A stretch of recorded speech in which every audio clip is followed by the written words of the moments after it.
Assalamualaikum warahmatullahi wabarakatuh. Berhati-hatilah jika agen asuransi Anda pindah ke perusahaan asuransi lainnya. Wah repot ambek buta terong ya. Pahami modusnya agar Anda tidak tersesat jalan. Dan mari kita simak bagaimana ceritanya.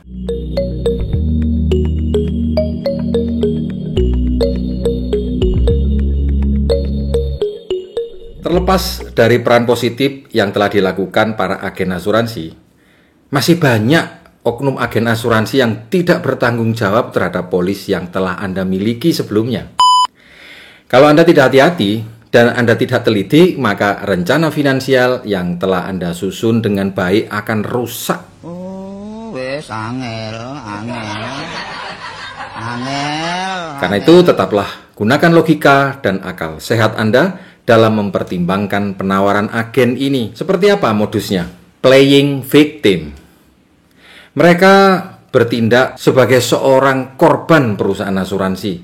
Agen ini tahu bahwa agen asuransi merupakan pihak yang ditunjuk oleh perusahaan sebagai field underwriting untuk menjelaskan segala manfaat dan konsekuensinya jika menjadi nasabah perusahaan asuransi. Mereka wajib menjelaskan seluruh biaya-biaya yang muncul, klausul klaim, cara mengurus klaim, bagaimana merubah komponen-komponen yang tertera dalam kontrak asuransi.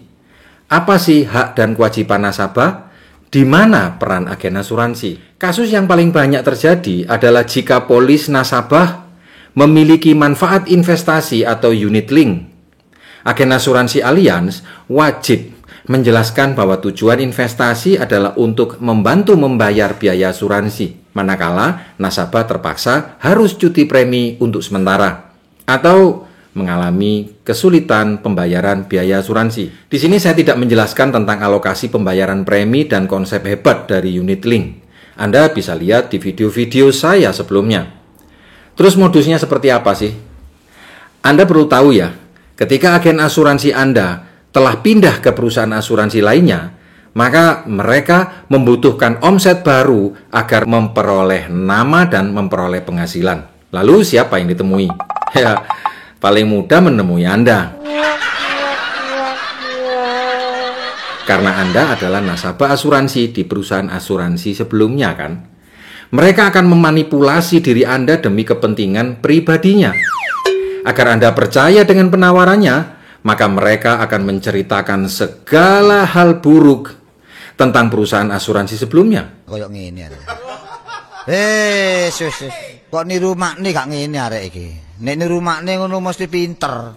Para agen itu merasa jadi korban atas kontrak polis yang telah disepakati sebelumnya. Mereka bersandiwara bahwa telah dirugikan secara sepihak. Kon iki jari sapa? Misalnya, bayar polis 300.000 setiap bulannya hingga 2 tahun, berarti total dana yang disetor 3,6 juta dikalikan 2 tahun.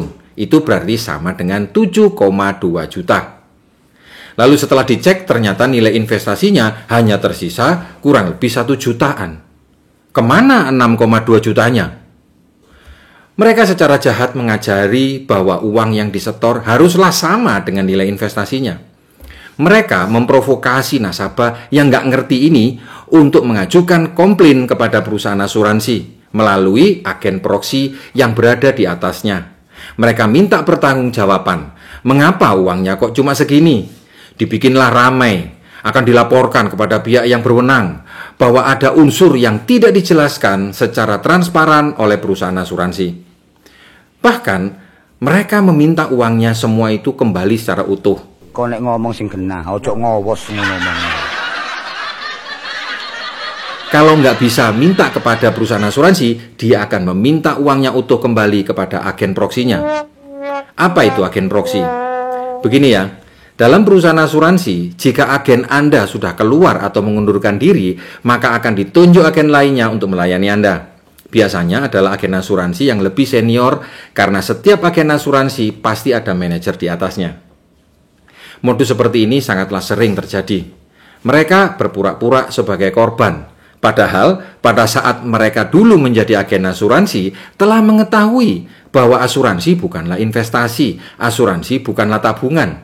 Membayar asuransi itu bukan 5 tahun atau 10 tahun saja, tetapi sampai kontrak berakhir. Agen bajingan itu sebenarnya bukan hanya mengerti, tapi mereka memiliki sertifikasi atas pengetahuannya. Karena setiap agen asuransi wajib menyelesaikan minimal 14 modul dari 30-an modul pendidikan yang harus mereka kuasai. Jika mereka sudah menguasai, maka mereka akan dinyatakan lulus. Jika ada agen sudah lulus program pendidikan CPD atau Continuous Program Development dan mendapatkan poin nilai, bagaimana mungkin mereka mengatakan tidak tahu bahwa dalam polis asuransi unit link nilai investasi itu tidak dijamin? Mereka pura-pura bodoh, merasa dianiaya, sehingga demi alasan kebaikan nasabahnya meminta nasabah itu untuk berhenti sebagai nasabah, menghentikan kontrak polis asuransi. Nah, setelah nasabah itu berhasil menghentikan kontrak asuransinya, dia mulai menjelaskan ada program asuransi di tempat lain yang lebih bagus, lebih aman, lebih terjamin, karena konsepnya bukan unit link, tapi berbentuk asuransi tradisional. Kakak labemu gimana? Marah-marah di asuransi yang lama, menutup polis yang sudah jalan dengan baik, lalu buka baru lagi di tempat yang lain. Begitu buka baru, agen itu dapat komisi lagi dan dianggap dia berprestasi oleh perusahaan asuransi yang baru. Semua itu demi kepentingan pribadinya. Dia mengorbankan diri Anda sebagai nasabah. Nah, itu kan namanya tai. Mohon bersabar, ini ujian. Mohon bersabar, ini ujian dari Allah. Bajingan bukan? Lalu bagaimana seharusnya? Sebagai agen asuransi profesional, kita semua tahu bahwa banyak sekali nasabah yang memiliki polis asuransi tetapi tidak terproteksi. Karena ada 3 alasan. 1. Nilai uang pertanggungannya tidak mencukupi tujuan finansialnya. 2. Jumlah orang yang dilindungi dalam keluarganya hanya ada 1 atau 2 orang saja. Padahal anggota keluarganya bisa 4, bisa 5 orang. 3. Manfaat dalam polis tidak sesuai dengan kebutuhan nasabah. Dia hanya ikut-ikutan membeli meskipun dia tidak mengerti. Jadi dengan 3 alasan tadi, selayaknya setiap tahun nasabah melakukan evaluasi terhadap nilai uang pertanggungannya untuk terus ditambahkan. Daripada meminta menutup polis yang lama, maka akan lebih elegan dan bijaksana untuk justru menambah uang pertanggungan di perusahaan yang lama ataupun yang baru. Karena itu, Anda perlu berhati-hati jika dihubungi oleh agen Anda.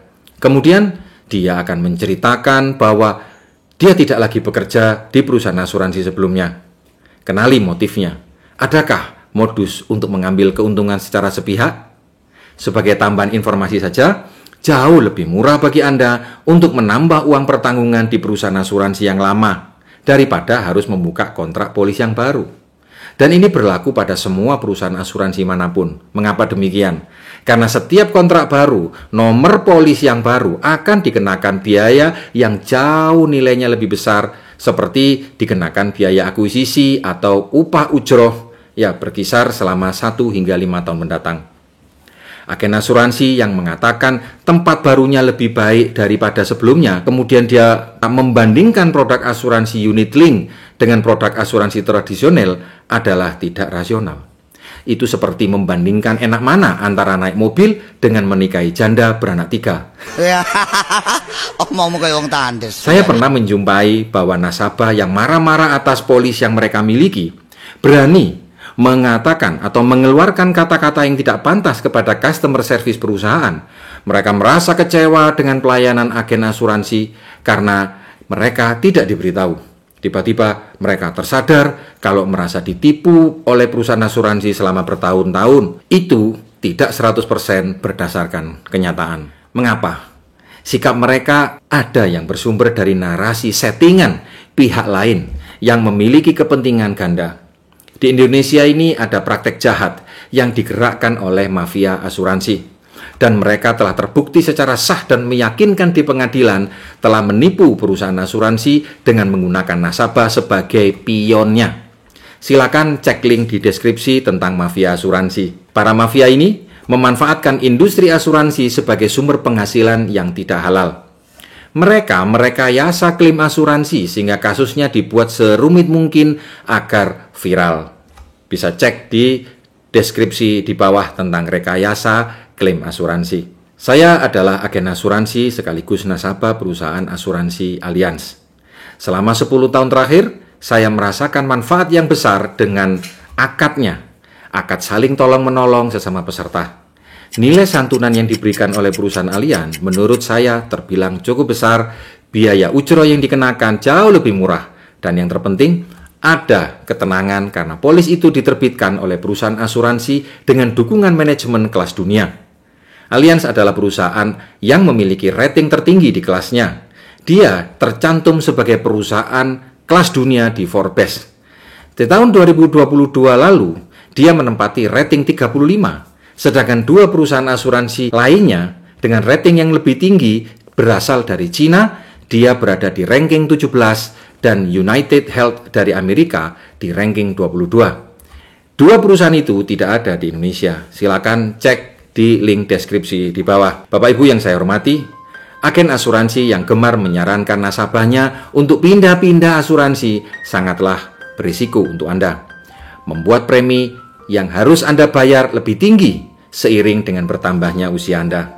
Berhati-hatilah terhadap agen yang tidak menjelaskan secara rinci tentang produk asuransi yang dia jual, khususnya pada asuransi yang mengandung unsur investasi. Agar calon nasabah tertarik dan tidak berubah pikiran, dia akan memberikan ilustrasi dengan hasil investasi yang paling indah. Tapi jangan khawatir, masih banyak agen asuransi yang profesional. Masih banyak agen asuransi yang memiliki integritas dan selalu siap melayani Anda. Bagi Anda para agen yang saat ini tiba-tiba dapat telepon nasabah, mereka kecewa atau marah-marah, jangan terlalu khawatir. Pahamilah, selama Anda memberikan edukasi dengan benar kepada nasabah, penjelasan Anda itu sama dengan klausul yang tertera pada polis, maka omelan atau ancaman nasabah tidak punya arti apa-apa. Karena perusahaan asuransi dan negara pasti akan melindungi kehormatan dan martabat Anda. Kita perlu saling bergandengan tangan untuk saling melindungi dan membantu antara Anda sebagai agen dengan manajemen perusahaan dan dengan nasabah yang terdidik. Kita tetap perlu berhati-hati dalam bersikap dan bertindak terhadap orang-orang bodoh. Dia senantiasa menjauh dari kebenaran dan terbiasa untuk mencela. Dia menyesatkan siapa saja karena dorongan hawa nafsunya atas perkara yang tidak diketahuinya. Apabila sampai pada perkara yang tidak diketahuinya, maka dia akan bersegera mengingkari dan mendustakannya. Dengan kebodohannya dia akan berkata, "Aku tidak tahu mengenai hal ini. Saya tidak mengira bahwasanya itu akan seperti ini. Bagaimana mungkin itu akan terjadi?" Hal itu disebabkan oleh keyakinan pada pendapatnya dan sedikit pengetahuannya. Dia bersedia mengingkari kebenaran yang pernah dia dengar sebelumnya lantaran kebodohannya. Imam Ali pernah berkata, "Jangan nasihati orang bodoh karena dia akan membencimu, tapi nasihatilah orang yang berakal, niscaya dia akan mencintaimu." Semoga bermanfaat dan tetap semangat untuk menolong siapapun untuk kini dan nanti. Assalamualaikum warahmatullahi wabarakatuh.